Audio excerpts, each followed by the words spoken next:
We're going to go over these problems that you had assigned just to check and make sure that you are on the right track. Alright, so if we look at the reactant side of the equation, we have 2 hydrogens and we have 2 oxygens. If we look over at the product side, we have 2 hydrogens but only 1 oxygen. So our oxygens are not balanced, so in order to balance it, we have 2 on one side, 1 on the other. We need to get 2 oxygens on this side. So we do that by putting a coefficient in front. So now we have 2 oxygens, but we also have to multiply the 2 times 2 for the hydrogen, and we end up with 4. Still not balanced. Our oxygens are good, but our hydrogens are no longer balanced. So in order to balance, we go back to the reactant side. We put a coefficient of 2 in front of the hydrogen, and we end up with 4 hydrogens on both sides and 2 oxygens on both sides. So it takes 2 molecules of hydrogen gas plus 1 molecule of oxygen to form 2 molecules of water. Our next equation deals with the breakdown of hydrogen peroxide. So we have on the reactant side 2 molecules of hydrogen, or 2 atoms, sorry, and 2 atoms of oxygen. And then we go on the other side, we have 2 atoms of hydrogen. We've got 1 oxygen there, and we've got another 2 oxygens here. So total of 3 oxygens on that side. So what we're going to want to do, our best way is, if we look at this, we have an odd number of hydrogens on one side and even on the other. We need to turn the odd side even, because we can do that. We can't turn an even side odd. So what we're going to do first is put a 2 in front of the water molecule. So now we have 4 hydrogens. We take this times 2 here. We got 2 oxygens there, 2 oxygens there. We end up with 4 atoms of oxygen. We go back to the other side. We've got 2 and 2. We've got 4 and 4 over on the right-hand side. So we put a 2 in front of the hydrogen peroxide, and we end up with a balanced equation. Okay, next equation. We've got some sodium, 1 atom of that. We've got 2 of the oxygen. Go to the product side. We've got 2 sodium, and we've got 1 oxygen. So let's balance our oxygens first, because the fact that the right-hand side, it's bigger. You got the sodium by itself, the oxygen by itself, so it's easier to balance that side last. So we'll put a 2 in front of our molecule, and we end up with 4 sodiums and 2 oxygens. We go to the other side. Our oxygens are good, our sodiums are not. All we need to do is put a 4 in front of that, and we end up with 4 sodium. Okay, so our next one is kind of an ugly one because we've got a 3 and a 2, and so we'll get started on that as soon as we write down the number of atoms that we have. Okay, because we have the 3 and 2, 2 will never go into 3, so the smallest number that they both go into is 6. So 3 times 2 is equal to 6, so we're putting a 2 in front of here, so that applies to our nitrogen as well. We look at the other side. Our nitrogens are balanced, our hydrogens are not. We need 6, so 3 times 2, or 2 times 3, is equal to 6, and our equation is now balanced. This one's not so bad. We've got some phosphorus here, some oxygen, and our phosphorus is already balanced, and our oxygen is not quite. The only thing that we're going to need to do is put a 3 in front of our oxygen on the right-hand side, and then we are balanced. This one is also not too tricky. Our carbons, we've got 1 on both sides, hydrogen. We have 2, hydrogen, we have 4 there, so we just need to put a 2 in front of the hydrogen, and we end up with a balanced equation. And this is another one with the 3 and the 2. So if you remember, the smallest number that 2 and 3 both go into is 6. So that's what we're going to want for our oxygen. We're going to want 6 oxygens on both sides. So to get that, we are going to put a 2 in front of here.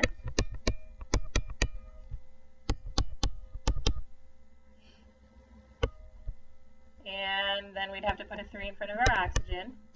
So our oxygens are now balanced. Our aluminums, all we need to do is put a 4 in front of the aluminum, and then it is balanced. Alright, so this one's a little bit more complicated. And a lot of times the trouble with balancing equations is knowing where to start. And the more you do, the easier it gets.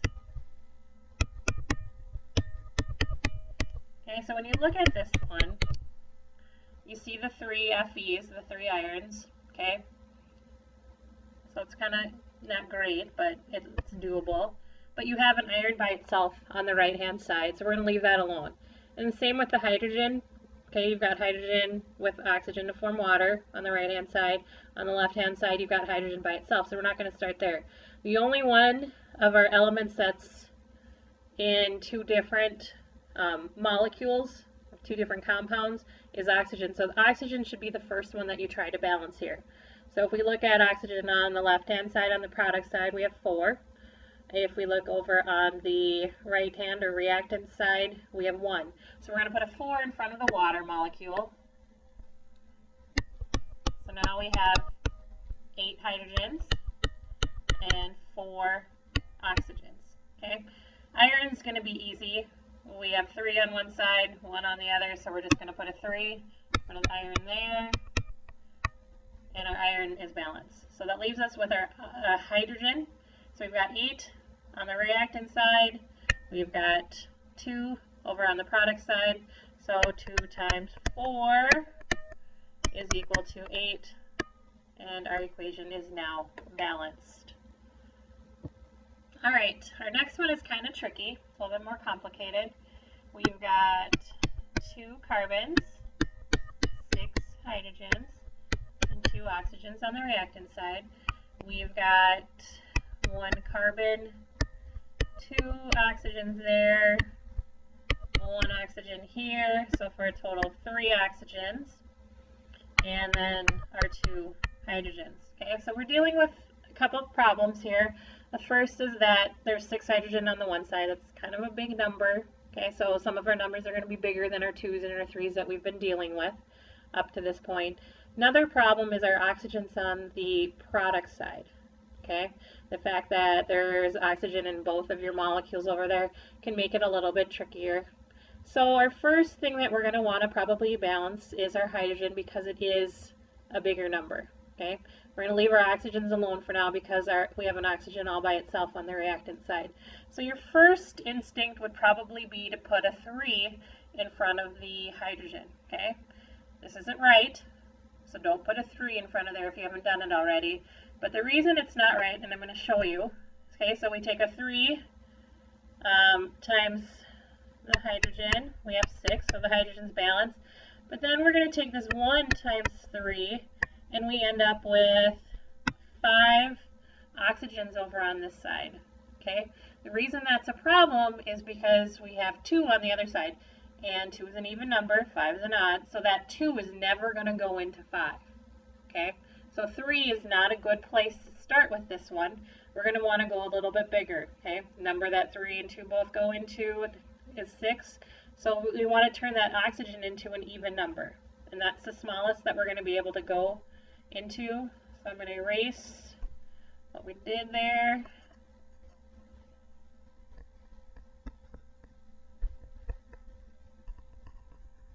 So we can start out fresh. Okay, so we've got 3 oxygens. So instead of putting a 3 in front of here, we're going to try a 6. Okay, so 2 times 6 is equal to 12. 1 times 2. Okay, so it's 2. So 2 plus 2, we end up with 4. So now we got our even number. So that's a little bit nicer to work with. So now we've got 12 hydrogens on the product side and only 6 on the other. So in order to make them balance, we're going to put a 2 over here. So now we have 4 carbons and 12 hydrogens. Okay? So we're still not balanced yet. Our carbons aren't balanced. So let's balance them next. Again, we're going to save oxygen for the last because it's got a nice molecule all by itself. So we put a 4 in front of the carbon dioxide over here. We've got 4 carbons. Okay, 2 times 4 is 8. So 8 plus 2, right? Yeah, no. Oh, I see what I did. Whoopsies. Bad math, Miss Hatton. All right, so we've got 8 on top there, plus 6, and we end up with 14, okay? So what are we going to do to get 14 oxygens on the other side? We're going to have to multiply 2 times 7, and we get that, okay? So 2 and 7, and then 4, and then 6. And then your equation is balanced. That brings us to our last equation, which at first look kind of looks intimidating. We've got 2 sodium, we've got some, and we got an SO4. And because SO4 is the same on both sides, we can actually put it all as one. Okay, there's one SO4 over here. You can only do that with molecules or compounds that are the same on both sides. Okay. We've got some calcium, and we've got some chlorine. So we go to the other side.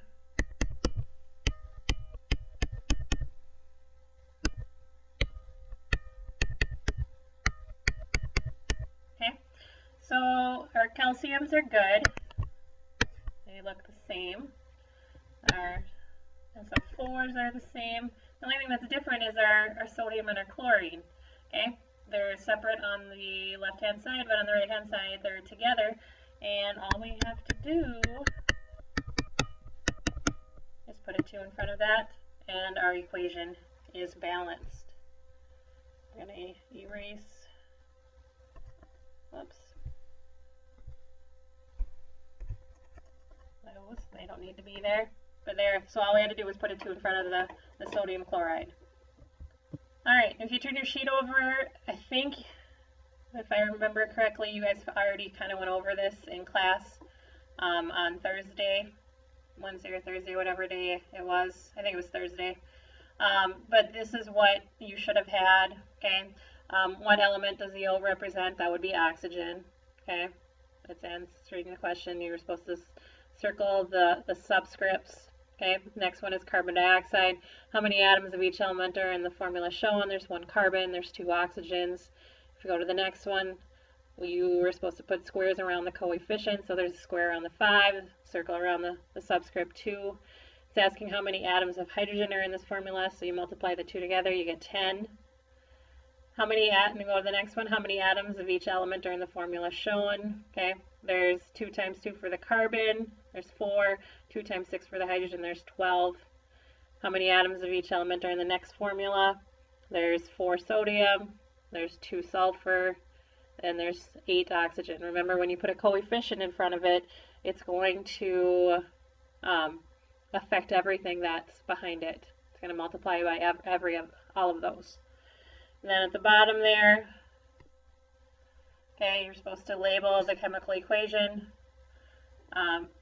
So our products, we've got anything on, your reactants are always going to yield your products. So the reactants are always going to be on the left-hand side. The product's always going to be on the right-hand side. Okay, the arrow represents yields. Okay, reactants yields products. Remember, the little number behind is a subscript, and the big number in front is the coefficient.